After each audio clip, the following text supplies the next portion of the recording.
మహిమ కలుగునుగాక. అవకాశం ఇచ్చిన దేవుణ్ణి ఎంతగానో స్తుతిస్తున్నాను. అవకాశం ఇచ్చిన దేవుని సాగుతున్నాను. అవకాశం ఇప్పుడు వచ్చిన మీ అందరికీ ప్రత్యేక వందనాలు. అందరికీ వందనాలు. చదవబడినటువంటి 4వ మాట, యేసు ప్రభువారు శిలువలో పలికినటువంటి 4వ మాటను కొద్ది నిమిషాలు మనం ధ్యానం చేసుకున్నామండి. యేసు ప్రభువారు శిలువలో పలికినటువంటి 4వ మాటను ఒక ప్రశ్నతో మాట్లాడుతున్నాడు. ఒక ప్రశ్న తన తండ్రికి వేస్తున్నాడు. ఏమనంటే, తండ్రి, నన్ను ఎందుకు చేయవిడిచావు?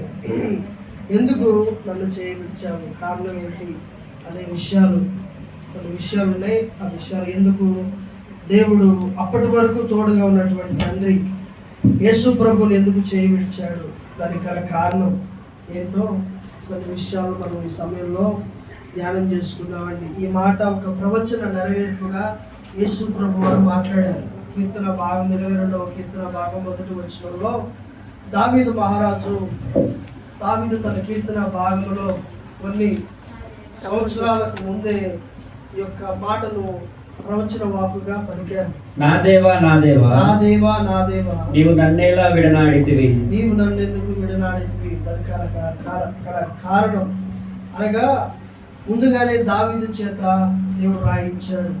ఈ యొక్క వాక్య భాగము ప్రవచన నెరవేర్పు కోసం యేసు ప్రభు వారు శిలువలో 4వ మాటగా పలికారు.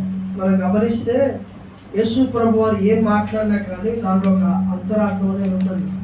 ఏది మాట్లాడినా కానీ ఒక మాట పలికాడంటే ఆయన ఎంత ఆలోచించి పలుకుతాడంటే మనలాగా ఒక మాటను అలా వదిలివేసేటువంటి వ్యక్తి కాదు. ఆయన గొప్పవాడు అని చెప్పడానికి నిదర్శనం ఏంటంటే, ఆయన తన గురించి రాయబడినటువంటి ప్రతి మాటను నెరవేర్చుకుంటూ వెళ్ళాడు. శిలువలో సైతం కూడా తన యొక్క బాధలు, తనకున్న ఎన్ని వేదనలు ఎంతో, ఒక పక్క తల్లి ఏడుస్తూ, శిష్యులు అప్పుడు దాకా పక్కనే తిరిగినటువంటి శిష్యులు అప్పటిదాకా తోడుగా ఉండి నీతో మేము ఉంటాము, నీకేం కాదు అని ధైర్యం చెప్పినటువంటి శిష్యులు అందరూ వెళ్ళిపోయినా కానీ ఒకే ఒక శిష్యుడు తన వెంబటి ఉన్నా కానీ తన యొక్క బాధ, నాకు ఇలా బాధ ఉందని చెప్పుకోలేదు, అలా వేదన వ్యక్తపరచలేదు. కానీ తన తండ్రి ఎప్పుడైతే చేయి విడిచాడో అప్పుడు ఆ బాధను వ్యక్తపరుస్తూ, నా దేవా, నా దేవా, నన్ను ఎందుకు చేయి విడిచావు? నేనేం చేశాను? నేనేం పని చేశాను? నేనేమైనా తప్పు చేశానా అని తన యొక్క బాధను వ్యక్తపరుస్తున్నాడు. ఎందుకు ఆయన చేయి విడిచాడు? ఎందుకో తెలుసా? మొదటిగా ప్రవచన నెరవేర్పు కోసం తండ్రి చేయి విడిచాడు. నిజమే, మనందరి కోసం, సమస్త మానవాళి కోసం. కొంతమంది బయట మాట్లాడుతూ ఉంటారు, ఎప్పుడో చనిపోయిన యేసు ప్రభు వారి యొక్క రక్తము, చిందించబడిన రక్తము, ఆయన మరణము ఇప్పుడు పుడుతున్నటువంటి మనుషులను ఎలా విమోచించగలుగుతుంది అని. ఒకటే ఆన్సర్ ఏంటంటే, ఆయన నరరూపాన్ని ధరించుకున్నటువంటి దేవుడు కనుక ఆయనకి సమస్తము సాధ్యమే కనుక. దేవునికి స్తోత్రం, హల్లెలూయా. భూత భవిష్యత్ వర్తమానానికి తగినటువంటి ఆయన కనుక ఆయనకి సమస్తము సాధ్యమే. అసాధ్యమైనది ఏది లేదని ఆయన స్పష్టంగా సెలవిచ్చాడు. కనుక లేఖనాల నెరవేర్పు కోసం ఆయన దేవుడు యేసు ప్రభు వారిని చేయి విడిచినట్లుగా మనకు కనబడుతుంది. అలాగనే మనం చూసినట్లయితే ఒక టెంపుల్ దగ్గరికి కానీ కొన్ని బలులు ఇవ్వటానికి తీసుకొని వెళ్తారు. వెళ్ళినప్పుడు బలిచ్చేటువంటిది ఏదైనా కానీ ఒంటరిగా ఉంటుంది. దాన్ని సపరేట్గా కట్టేస్తారు, సపరేట్గా ఉంచుతారు. బలిచ్చే సమయంలో కూడా పక్కన యజమాని ఉంటాడా? ఉండడు. ఏది కూడా ఉండదు, ఒంటరిగా ఉంటుంది. అలాగనే దేవుడు యేసు ప్రభుని ఒంటరిగా అక్కడ నిలబట్టడానికి కారణం ఏంటంటే, సమస్త మానవానికి రక్షణ కోసం, ప్రతి ఒక్కరిని శుభ్రంగా ఉండాలని కోరుకుంటున్నాడు. కనుక మనందరికీ స్వాతంత్రం కలిగిందంటే కేవలం అలాగా వదిలివేయడాన్ని బట్టి. దేవునికి స్తోత్రం, హల్లెలూయా.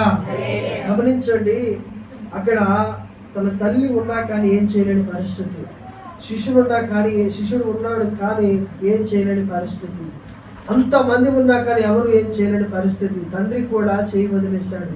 అలాంటి పరిస్థితుల్లో ఎవరికైనా కోపం వస్తుంది, ఎవరికైనా ఆ బాధ మాటల్లో వ్యక్తపరిచేటువంటి సమయం అది.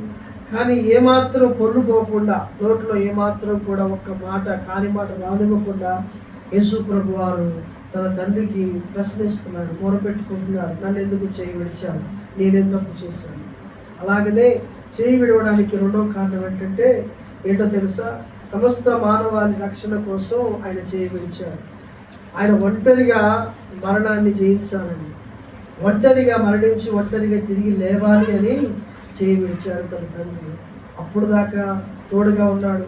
ఎన్నో బాధలు, ఎన్నో 39 కొరడా దెబ్బలు అనుభవిస్తూ, ఏదో కొరడా దెబ్బలు అంటే ఏదో సింపుల్గా చాలామంది అనుకుంటారు. ఆ కాలంలో రోమా సైనికులు చాలా క్రూరులు అన్నమాట. ప్రపంచ దేశాన్ని పరిపాలిస్తున్నటువంటి వారికి జాలి దయ ఏమీ లేదు. ఒక పశువుని కొట్టినట్లు, ఒక పశువుని ఎలాగైతే కొడతారో అంతకన్నా భయంకరంగా యేసు ప్రభు వారిని కొట్టినట్లుగా ఆధారాలు ఉన్నాయి, శాస్త్రీయ ఆధారాలు ఉన్నాయి. ఆయన్ని పట్టుకున్న వారు, ఆయన కళ్ళతో చూసినటువంటి వారు సాక్ష్యం ఇచ్చారు. కనుక ఈ స్వతంత్రం ఒట్టిగా రాలేదు. ఆకాశానికి భూమికి మధ్యన ఒంటరిగా వేలాడబడుతున్నటువంటి మన రక్షకుని యొక్క త్యాగాన్ని బట్టి స్వతంత్రం మనకు వచ్చింది. దేవుని స్తోత్రం, హల్లెలూయా. గమనించండి, యేసు ప్రభు వారి యొక్క బలి యాగమును బట్టే మనం ఇలా ఉన్నాం, ఇలా కూర్చుంటున్నాం. లేకపోతే మనం బయట ఉండాల్సినటువంటి వారు, యేసు ప్రభు వారి దగ్గరకు వచ్చిన ప్రతి ఒక్కరు బయట ఉండాల్సినటువంటి వారు. ఎవరు పడితే వారు లోపలికి రావడానికి లేదు. ఇంతకు ముందు ఆయన మరణ త్యాగాన్ని బట్టి అడ్డుగా ఉన్నటువంటి ఆ తెర తీసివేయబడి ప్రశాంతంగా దేవుని యొక్క నామాన్ని ఉచ్చరించుకొని స్వతంత్రంగా ఆయనకి చెప్పుకోవడానికి అవకాశం వచ్చింది. ఒకప్పుడైతే ఆ కాలంలో ఏం చెప్పాలని యాజకులు చెప్పాలి. ఒక పశువుని తీసుకొచ్చి, ఎందుకు ఇదంటే పలాని పాపానికి పరిహారం కోసం, లేదంటే పలాని దాని కోసం అని యాజకుడికి చెప్తే యాజకుడు లోపలికి వచ్చి దేవునికి చెప్పుకోవాలి. స్వతంత్రత అనేది వచ్చేది కాదు. ఇప్పుడు ఆయన నామం ద్వారాగా మనకి స్వతంత్రత కలిగింది. దేవునికి స్తోత్రం, హల్లెలూయా. ఈ మాట యొక్క ప్రత్యేకత ఏంటంటే ఆయన ఈ మాట పలికే సమయానికి అక్కడ మొత్తం చీకటి వ్యాపించినట్లుగా మనకు కనబడుతుంది. చీకటి ఎందుకు వచ్చిందంటే, చీకటి రావడానికి గల మెయిన్ రీజన్ ఏంటంటే సమస్త మానవాళి నిమిత్తం తన కుమారుని మీద విధించబడినటువంటి తీర్పును ఈ చీకటి సూచిస్తూ ఉంది. ఈ చీకటి అనగా అర్థం ఏంటంటే, వదిలివేయబడినటువంటి వారు చీకట్లోకి వెళ్తారు, విడవబడినటువంటి వారు చీకట్లోకి వెళ్తారు. యేసు ప్రభు వారు సెలవిచ్చారు, చీకటి అనగా నరకానికి గుర్తు, చీకటి అనగా బాధించబడటానికి గుర్తు, చీకటి అనగా కన్నీరికి గుర్తు. ఆయన యేసు ప్రభు వారి మీద తీర్చబడినప్పుడు ఈ చీకటి అనగా దేనికి సూచన అంటే తీర్పు తీర్చాడు. ఎందుకోసం? మానవులందరి పాపం అతని మీద ఉన్నది కాబట్టి, శాపం అతని మీద ఉన్నది కాబట్టి చీకటిలోకి ఆయన నెట్టివేశాడు మన కోసం. ఏ మనిషి నశించిపోకూడదని. ఏదో ఒట్టిగా రాలేదు, ఎవరో అవహేళన చేస్తే వచ్చింది కాదు, ఏదో ఒట్టి మాటలతో వచ్చింది కాదు. ఒక దేవుడు మానవ రీతిగా ధరించుకుని ఈ లోకానికి వచ్చి ఇన్ని దెబ్బలు, ఇంత నరక యాత్ర అనుభవించాల్సినటువంటి పరిస్థితి మానవులందరి రక్షణ కోసం మాత్రమే. దేవునికి స్తోత్రం, హల్లెలూయా. ఎవరో అవహేళనగా మాట్లాడినంత మాత్రాన అది వేస్ట్ అవ్వదు.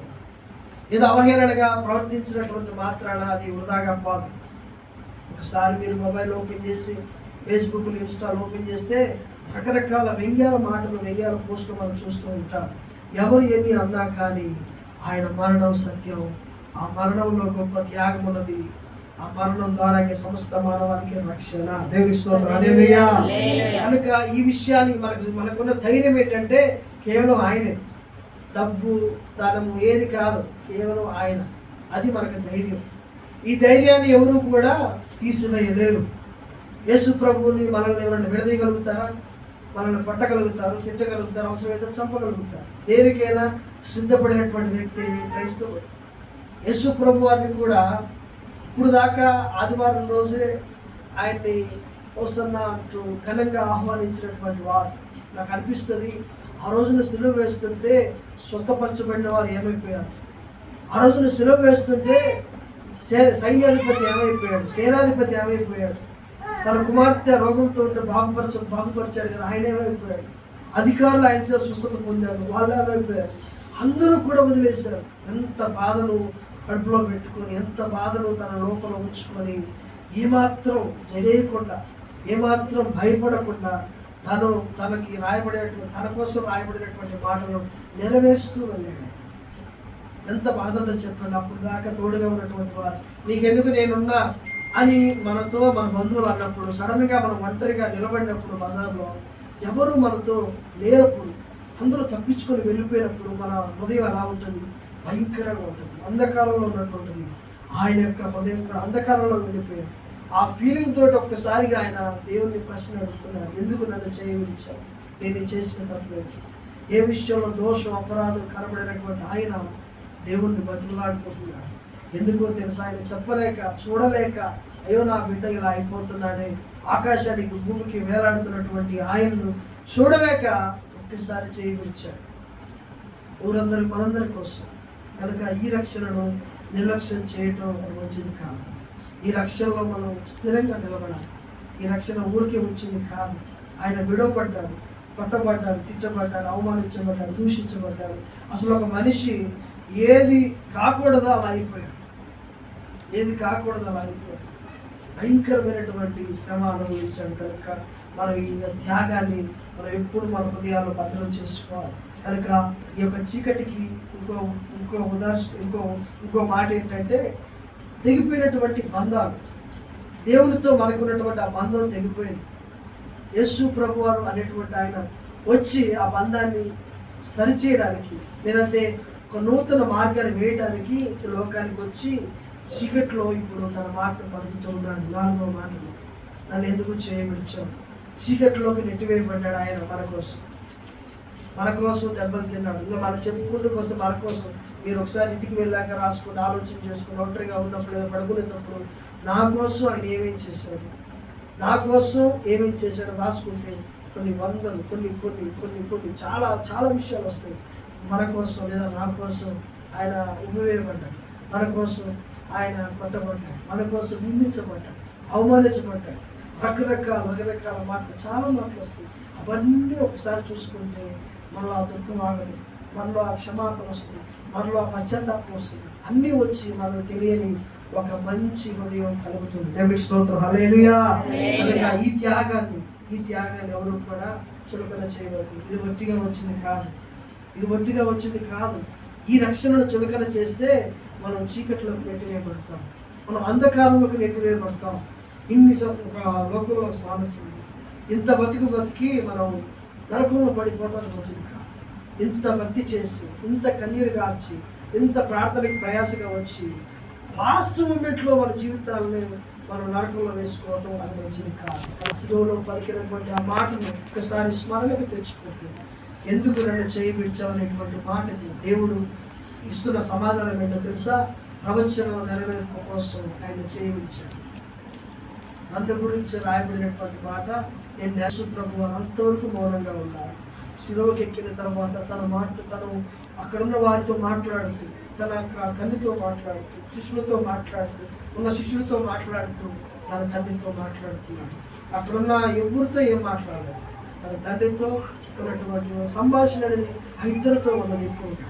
గమనించండి, మనందరినీ సమం చేయడానికి, కుల మత భేదాలు లేకుండా చేయడానికి, ఏది లేకుండా అడ్డుగా ఉన్న ఏది కూడా ఏ అపవాది యొక్క ఏది అడ్డుగా మరణం మన మీదకి అధికారం లేకుండా చేసేసాడు. అందుకే ఆయన మనం ఎవరైనా చనిపోతే బండ మీద రాస్తాడు, క్రీస్తునందు మృతులు మొదట లేస్తాడు.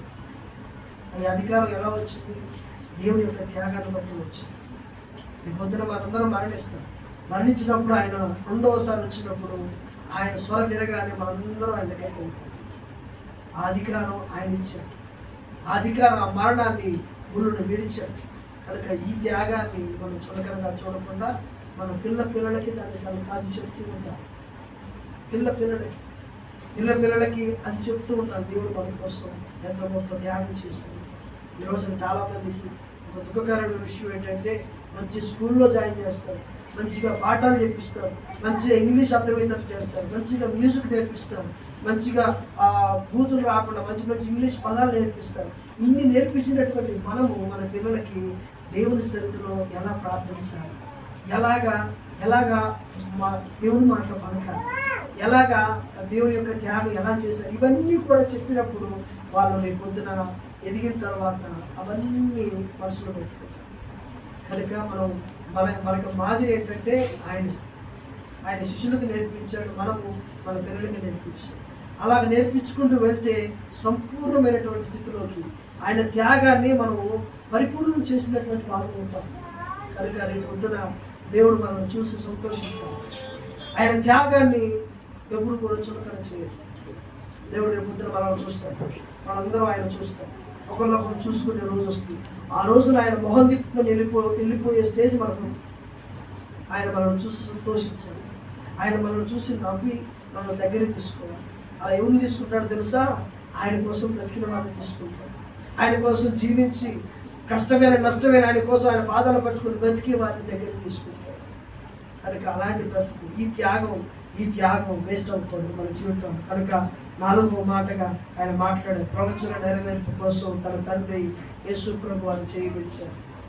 మనందరినీ సమస్త మానవాన్ని రక్షించడానికి ప్రవచనంలో రాయబడినటువంటి మాటలు నెరవేర్చడానికి కూడా మన కోసం తన ప్రియమైనటువంటి కుమారుణ్ణి సైతం కష్టపడటానికి వదిలిపెట్టాడంటే మన మీద అంత ప్రేమ ఉండాలి, మన మీద అంత ప్రేమ ఉండాలి.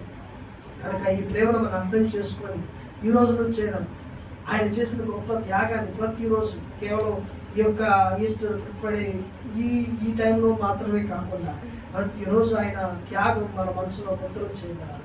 ఇలా ముద్ర వేసుకుంటే ఎవరైనా మనకి చెప్పినప్పుడు మనం వాళ్ళకి చెప్పడానికి, ఎవరైనా మనతో మాట్లాడినప్పుడు మనం వాళ్ళతో సంభాషణ చేయడానికి బాగుంటుంది. కనుక ఈ మాటలు మన హృదయాల్లో భద్రం చేసుకున్నాం. మన కోసం తన తండ్రి యేసు ప్రభు వారికి చేయి వదిలేశాడు. లేఖనాల్లో రాయబడినటువంటి మాట నెరవేర్చడానికి, మనందరిని రక్షించడానికి, సమస్త మానవ రక్షణ కోసం మాత్రమే ఆయన చేయి వదిలివేశాడు. చీకట్లోకి నెట్టివేయడానికి కూడా ఇష్టపడ్డాడు. కనుక మన కోసం చేసిన గొప్ప త్యాగాన్ని మనం మర్చిపోకుండా అనుదినం కూడా మనం మననం చేసుకుంటూ దేవుని యొక్క సన్నిధిలో ఇంకా ముందుకు ఎదిగి దేవుని చేత గొప్ప సాక్ష్యాన్ని, బలా నమ్మకమైన మంచి దాసుడాన్ని సాక్ష్యాన్ని పొంది దేవునితో మనందరం కలిసి ఆ యొక్క నిత్యత్వంలో గడుపునట్లుగా దేవుడు మనందరికీ కృపాభాగ్యం అనుగ్రహించునుగాక.